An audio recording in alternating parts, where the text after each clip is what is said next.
매일 아침 6시 전쟁터 같은 출근길이 시작됩니다.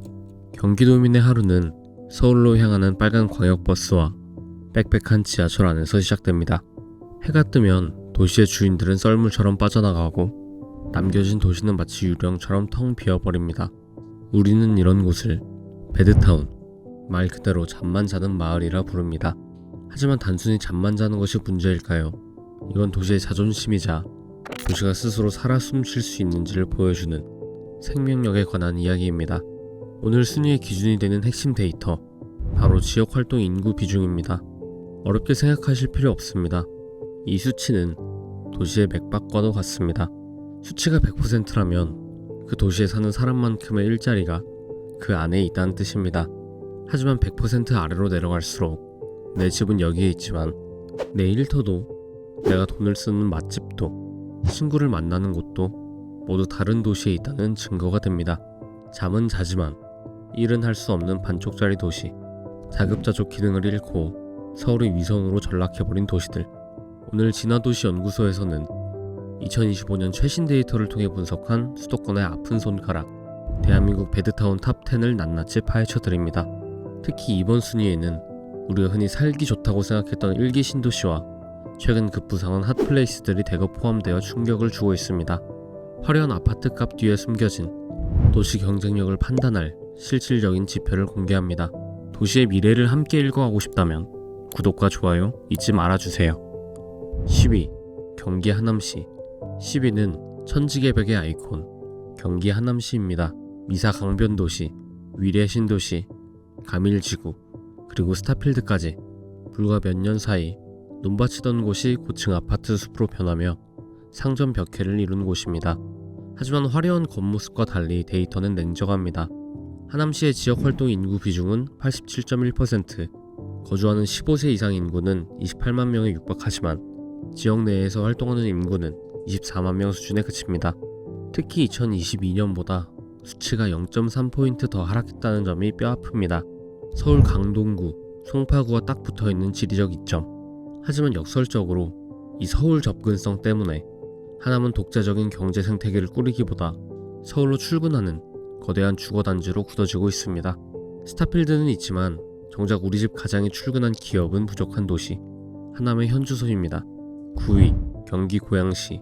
9위는 일기 신도시의 맏형으로 불리는 고양 특례시입니다. 한때 일산에 산다는 말이 중산층의 자부심이었던 시절도 있었죠. 하지만 베드타운이라는 오명은 30년이 지난 지금도 2025년의 데이터에서도 씻어내지 못했습니다. 고양은 15세 이상 거주 인구만 93만 명이 넘는 거대 도시입니다. 하지만 지역활동 인구 비중은 86.5%, 단순 계산으로도 약 13만 명의 인구가 매일 아침 도시를 빠져나간다는 뜻입니다. 판교나 강남처럼 양질의 일자리를 품지 못한 채 몸집만 커져버린 공룡이 된 셈입니다. GTX-A 개통에 따른 서울 접근성 향상의 이면에는 전문가들이 지적하는 우려 섞인 시선도 존재합니다. 교통이 좋아질수록 기업이 들어오는 게 아니라 사람이 서울로 더 빨리 빠져나가는 빨대 효과가 가속화될 수 있기 때문입니다. 8위, 경기 남양주시. 8위는 신도시 백화점이라 불리는 남양주시입니다. 서울의 주택난을 해결하기 위해 만들어진 도시인 만큼 태생부터 베드타운의 운명을 타고났다고 해도 과언이 아닙니다. 지역활동 인구 비중은 86.2%, 거주 인구 63만 명 대비 지역활동 인구는 54만 명 수준입니다. 2022년 대비 0.1포인트, 아주 미미하게 상승했지만 여전히 갈 길이 멉니다. 인구 유입 속도는 KTX급인데 기업 유치 속도는 완행열차 수준이기 때문이죠. 서울로 나가는 도로는 매일 아침 주차장을 방불케 합니다. 집은 반짝이는 새 것이지만 삶의 질을 결정하는 직주 근접의 꿈은 남양주 시민들에게 여전히 먼 미래의 이야기입니다. 7위, 경기 수원시. 이 도시는 정말 의외라고 생각하실 겁니다. 바로 수원시입니다.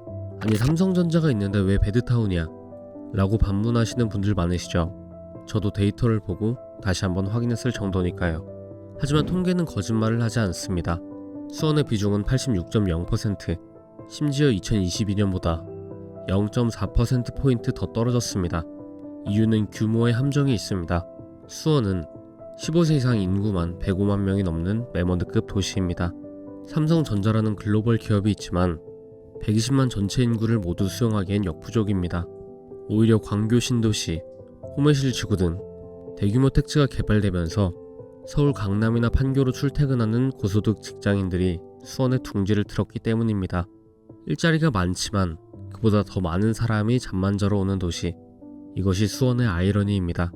6위, 경기 부천시. 6위는 인구 밀도 높기로 소문난 곳, 부천시입니다. 여기서 주목할 점은 충격적인 하락세입니다. 2022년 87.4%였던 수치가 불과 3년 만에 85.1%로 무려 2.3%포인트나 곤두박질 쳤습니다. 오늘 소개하는 도시 중 베드타운화가 가장 빠르게 심화되고 있는 곳 중 하나입니다. 인천과 서울 사이에 끼어있는 샌드위치 입지, 과거 공업도시의 명성은 사라지고 이제는 서울로 출근하는 사람들과 인천으로 출근하는 사람들이 잠시 머물다 가는 거대한 환승센터가 되어가고 있습니다. 5위, 경기 군포시. 5위는 1기 신도시 3본을 품은 군포시입니다. 지역활동 인구 비중 84.9%, 전형적인 주거중심 도시입니다. 평지와 숲세권이라는 탁월한 정주 여건을 갖췄으나 직주근접 측면에서는 아쉬움이 뚜렷한 입지입니다. 기존 공업지역들이 정비되면서 주거 비율은 높아졌지만 그 자리를 대체할 새로운 성장 동력은 아직 부족해 보입니다.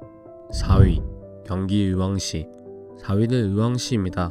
최근 백운밸리, 장안지구 등 대규모 아파트 단지들이 들어서며 지도가 바뀌고 있는 곳이죠. 하지만 의왕시 역시 2022년 84.6%에서 0.3%포인트 하락했습니다. 이 데이터가 말해주는 것은 명확합니다.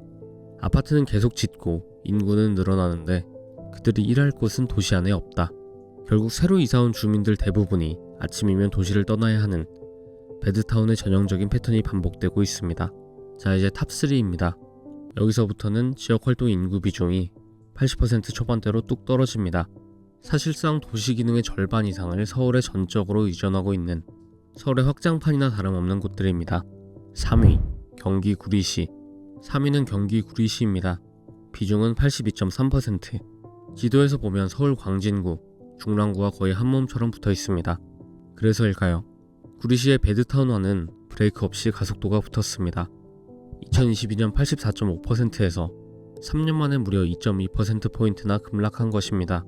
8호선 연장으로 서울 접근성은 좋아졌지만 역설적으로 서울로의 빨대 효과는 더 강력해졌습니다. 다리 하나만 건너면 서울이라는 장점이 자족도시로서의 성장에는 오히려 치명적인 독이 되고 있는 셈입니다. 2위, 경기 오산시. 2위는 경기 오산시입니다. 81.3%를 기록했습니다. 동탄 신도시 바로 밑에 위치해 주거 수요를 받아내는 역할을 충분히 해왔죠. 하지만 자체적인 산업 기반보다는 인근의 화성, 평택, 수원으로 출근하는 인구가 절대 다수입니다. 2022년 대비 0.9%포인트 하락하며 베드타운 색채가 더 짙어졌습니다. 도시 안에서 돈이 돌지 않고 아침이면 밖으로 빠져나가는 구조. 오산시가 스쳐 지나가는 도시가 되지 않기 위해 풀어야 할 가장 큰 숙제입니다. 1위, 경기 의정부시. 2025년 기준 수도권에서 서울 의존도가 가장 높은 베드타운, 바로 경기 의정부시입니다. 수도권 도시 중 지역 내 일자리가 가장 부족한 도시라는 불명예를 안았습니다. 15세 이상 거주 인구는 40만 명이 넘지만 지역활동 인구는 32만 명 수준. 단순 계산으로도 도시 인구의 20% 가까이가 매일 밖으로 나갑니다. 과거 군서도시의 이미지를 벗고 주거도시로의 변신을 꾀했지만 일자리가 들어와야 할 자리를 아파트가 먼저 채워버렸습니다. 서울 노원, 도봉 지역의 배후 주거지 역할에 머물러 있는 현실.